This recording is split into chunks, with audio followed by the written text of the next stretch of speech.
Two brothers were once staying here at the St William's College, located behind the Minster. They stole his jewellery, purse and then slit his throat. The older brother turned in their sibling and watched him hang for his crime. Here in the industrial ragged school of York, the children were provided with little food and clothing, causing them to die of starvation and hypothermia. Do you know who you are walking the streets with? Well, we are here to find out. Come with us on a 5-part series to uncover the truth about these ancient cobbles. This is York's Most Haunted.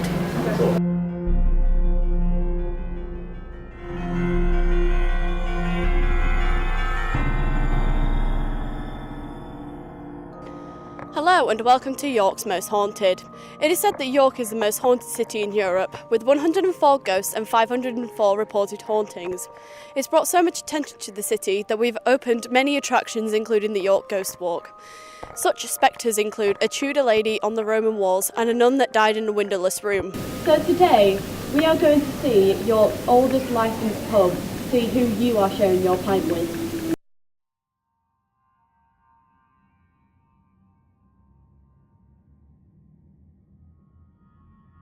Right, okay, so history in regards to the pub itself. So we know it's been a pub since 1644, so that's nearly 500 years. We know it's been a continuous licensed premises, and that's what we shout about outside. It's been a pub for the longest. People have seen ghosts and people still sense, paranormal activity. So we know there's a ghost upstairs in the attic. We know there's also one in the cellar. And we know when it was originally built that they buried 2 live cats into the column, the central column of the building.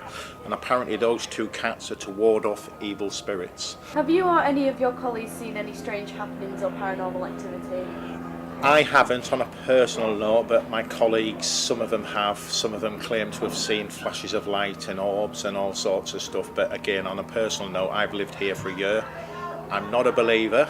If I saw it, I would believe it, but I haven't. That's all I can say, okay? There is people here. I'll show, an example is, last Christmas we were really busy and then this young girl pulled me to one side. I thought she was going to complain about food, but what she did show me was from the previous Christmas. She showed me about 120 photographs.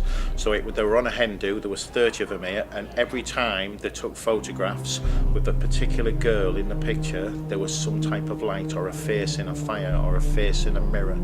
And it was to see it, you then start believing stuff. But again, was it camera trick and stuff like that?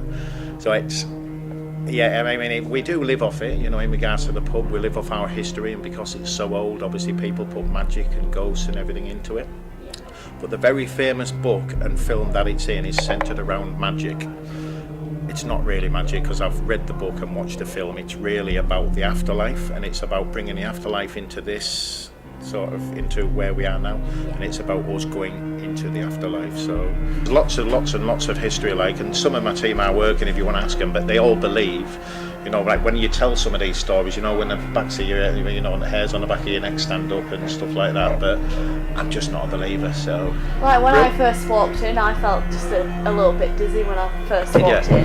Somebody yesterday when they were walking down the tunnel said, have you been told, has anybody ever sensed anything down that sort of alleyway behind the bar all the way to the toilets? I said, well, people tell me all the time they sense things, but not what they sense or who it is or what it is and stuff like that. So, right. Yep, thank you very much.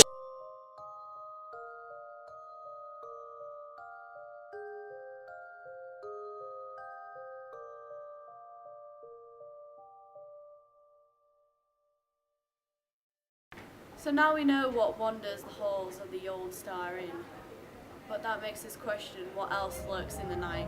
I'm Abby Glancy, and this has been York's Most Haunted.